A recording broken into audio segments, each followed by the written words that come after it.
A'udzubillahi minasyaitonirrajim. Assalamualaikum warahmatullahi wabarakatuh. Waalaikumsalam warahmatullahi wabarakatuh. Alhamdulillah, sore ini kita bisa bertemu kembali menyapa pemirsa RRU Official YouTube channel, dan alhamdulillah mudah-mudahan saudara-saudariku semua yang saya cintai karena Allah selalu dalam lindungan Allah Subhanahu wa taala. Dan alhamdulillah di studio kami kedatangan narasumber ya. Alhamdulillah beliau ini pernah diruqyah, tapi ruqyahnya mungkin sama dengan bacaan-bacaan Al-Quran, tapi ada yang membuat beliau ini terkejut ketika mendengar ruqyah. Sepertinya ini merasa kayak ketakutan gitu ya, awalnya seperti itu. Jadi saya nanti akan gali sama beliau ini. Siap untuk pemirsa semuanya ya, untuk menyimak obrolan kami. Mudah-mudahan apa yang kita sampaikan bisa diambil manfaatnya. Amin ya Allah ya Rabbal Alamin. Nah, langsung saja saya akan menyapa beliau. Assalamualaikum Ibu. Waalaikumsalam. Alhamdulillah sehat Ibu ya. Alhamdulillah. Mohon maaf, dengan Ibu siapa? Ibu Su. Ibu Su. Alhamdulillah sehat ya. Keluarga semua sehat ya. Alhamdulillah. Ini terkait masalah ruqyah nih. Kemarin alhamdulillah sudah pernah yang namanya diruqyah ya. Itu bagaimana reaksinya? Jadi yang dirasa itu seperti apa ketika diruqyah? Ya, pada saat diruqyah itu seperti ada daya tarik, ada gravitasi, ada gesekan antara raga dengan doa yang dibaca ya. Itu ngomong-ngomong, kenapa sih kok diruqyah gitu? Apakah mungkin Ibu punya pengalaman lain, itu misalnya bisa nerawang gitu ya, atau bisa melihat hal gaib gitu, boleh disampaikan? baik. Saya pun entah kenapa saya juga nggak ngerti seperti apa sih gitu ruqyah. Tapi pada saat diruqyah itu seperti apa ya, hati ini seperti aduh ketakutan, ada kegalauan gitu ya. Intinya ada rasa takut diapain gitu. Baik. Tapi ngomong-ngomong, Ibu pernah nggak ini, misalnya sekarang kan di masyarakat kita banyak sekali nih metode ruqyah, ada juga yang ketika diruqyah tiba-tiba langsung kesurupan begitu. Apakah Ibu pernah mengalami seperti ini? Tiba-tiba kesurupan, itu hilang kesadarannya lah, mungkin 80% lah ya, 20%-nya disadar tapi tidak mampu untuk mengendalikan. Saya menyoroti bukan hanya saya. Baik. Ada orang lain pun, ya, mereka pun di luar sana banyak yang seperti kita bilang seperti itu ya. Ada yang tergantung jenis ruqyahnya, ya. Ada yang diruqyah dia kesurupan, ya. Tidak ada kesadaran sedikit pun. Akal sehat sudah tidak ada, seperti tidak ada naluri yang membuat dia itu sadar bahwa dia itu memang dalam pengaruh orang lain, pengaruh hawa negatif seperti itu. Tapi ada juga yang diruqyahnya ini, misalnya dia sedang diruqyah, berarti kan ada seperti ada komunikasi secara secara goibiyah ya. Nah, si pasien ini merasa memang saya ini sadar sebetulnya, pada dasarnya sadar, tapi kesadaran itu tidak mendominasi alam pikirannya, pikiran akal sehatnya, tidak. Jadi kesadarannya hanya diberikan 20%, tapi dan tidak sadar itu 80%.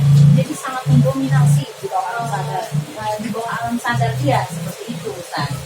Ini pengalaman terakhir nih, dan alhamdulillah kan pernah menangani ya ruqyah itu ya, karena saya kan tidak bisa melihat itu ya, kejadian pasien rasanya seperti apa gitu ya. Boleh sedikit diceritakan itu? Ya, macam-macam variatif sih sebetulnya ya. Rasa di ruqyah itu seperti apa tergantung peruqyahnya sendiri gitu ya. ada yang secara Islami, ada yang secara kayak semacam apa ya, apalah selain itu ya. Ya. Tapi yang penting tidak menyimpang seperti itu ya. Ya, baik. Jadi ya yang bukan pertanyaan ini seperti itu, macam-macam rasanya. Ada rasa mual, ya, ada rasa ketakutan. Tapi memang tidak dibuat-buat ya. Tidak. Ya, ya. Tapi orang yang awam, mungkin orang yang tidak pernah sama sekali merasakan seperti apa yang saya rasakan, itu mereka bilang rekayasa. Ya. Rekayasa, terus hal-hal yang dibuat-buat, seperti apa ya? Itu mustahil. Baik, baik. Seperti itu. Baik, baik. Nah, sekarang setelah proses juga di ruqyah, nah sekarang saya akan tanya hasilnya setelah di ruqyah itu bagaimana rasanya? Betul. Banyak sekali manfaat Manfaat ya, betul ruqyah manfaat ya.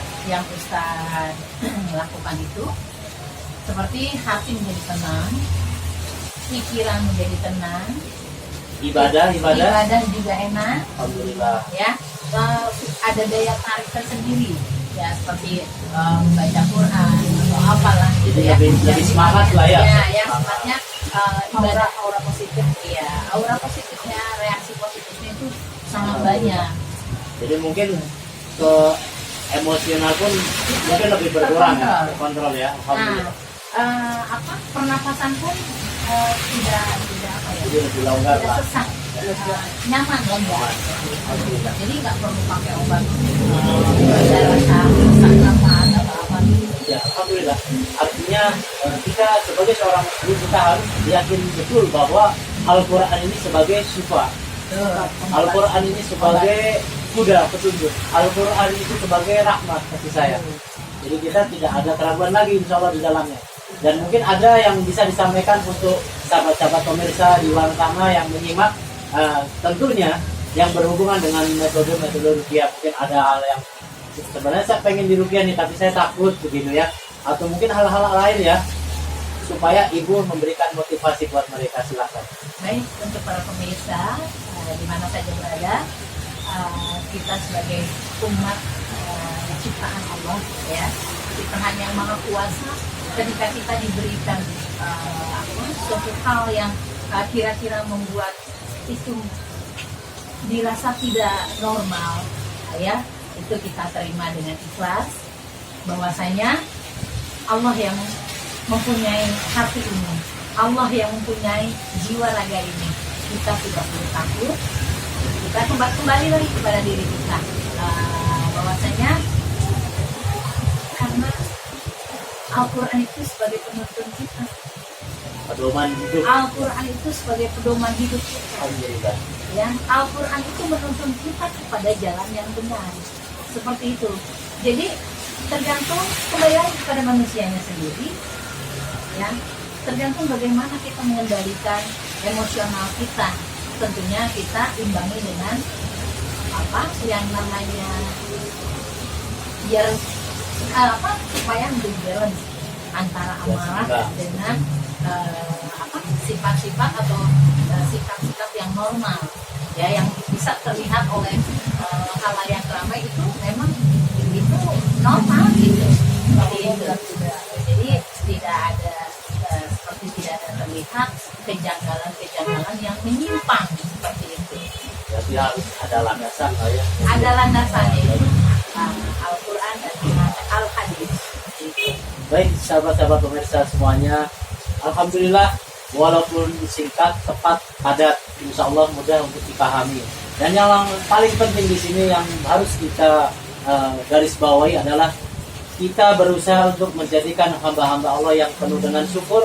Kita harus menjadikan hamba-hamba Allah yang penuh dengan ketaatan semaksimal mungkin kita sebagai hamba Allah yang diridhoi Allah Subhanahu wa Ta'ala. Terima kasih Ibu ya atas waktunya, atas ilmunya. Mudah-mudahan sahabat semua pemirsa yang menyimak mendapatkan Allah keberkahan serta menjadikan kita untuk kumpul-kumpul bersama di surganya nanti. Amin ya Allah ya Rabbal Alamin. Mungkin itu yang bisa saya sampaikan. Kurang lebihnya saya minta maaf. Wassalamualaikum warahmatullahi wabarakatuh. Terima kasih Ibu.